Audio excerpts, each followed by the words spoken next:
Bonjour, c'est Juliette de Chance. Je suis heureuse de vous retrouver pour ce nouvel épisode. Je donne aujourd'hui le micro à une ou un coach de la communauté Chance pour explorer ensemble une notion de coaching, pour vous aider à prendre conscience de vos mécanismes, de vos blocages ou encore de vos croyances limitantes. C'est ce que nous faisons chaque jour avec les personnes que nous accompagnons dans le parcours Chance. Nous souhaitons aussi aujourd'hui le partager avec vous. Vous écoutez « Et sinon, le boulot ça va ?» Le podcast pour vous aider à répondre un grand oui à cette question.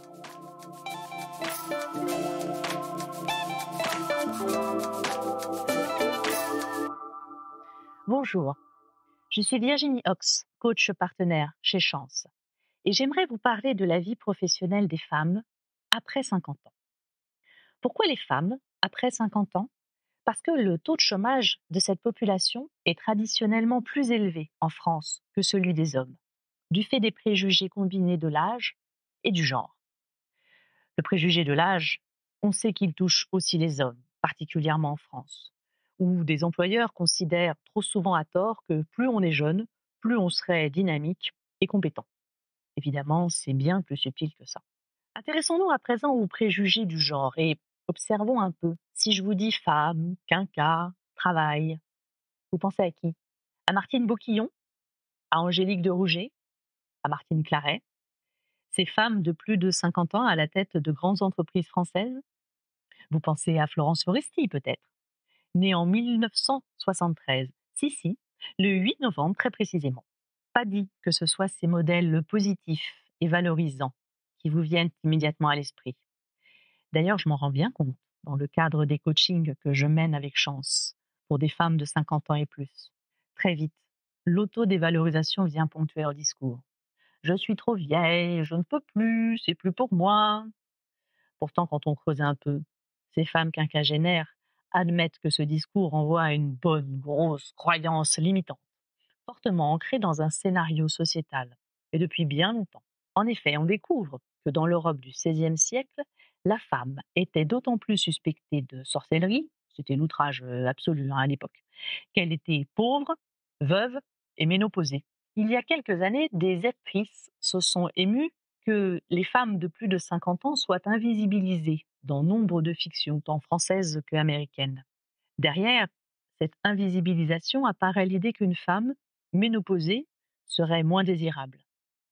Un raccourci qui ne se limite pas au monde du cinéma et qui impose à nombre de femmes une double peine, souvent inconsciente.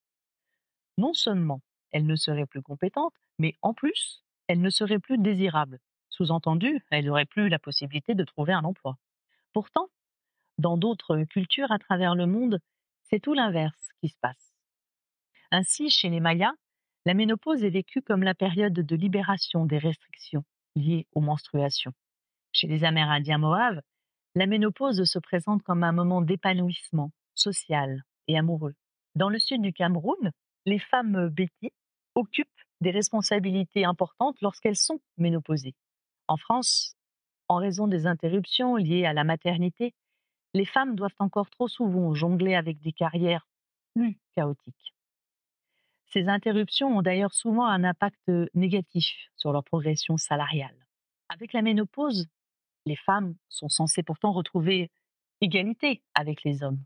En effet, les enfants grandissant, gagnant en autonomie, elles peuvent se concentrer davantage sur leur carrière, leur évolution professionnelle et occuper des responsabilités. Mais trop souvent, elles se freinent, n'osent pas, se sentent parfois périmées, comme si la fin de leur fonction reproductive devait conduire à une fin de vie sociale et professionnelle.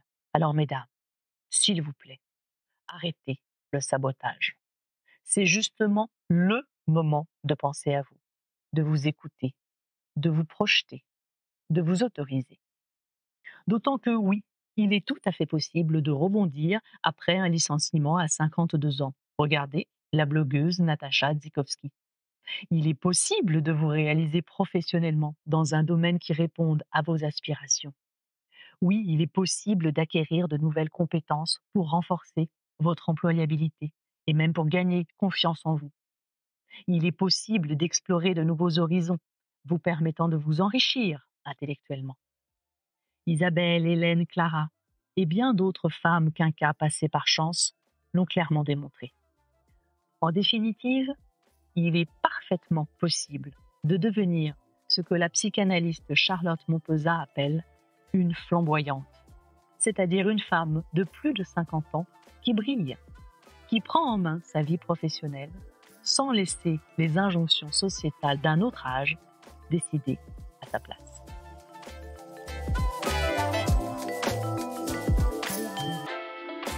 Merci d'avoir écouté. Et sinon, le boulot, ça va ? Le podcast pour vous aider à répondre un grand oui à cette question.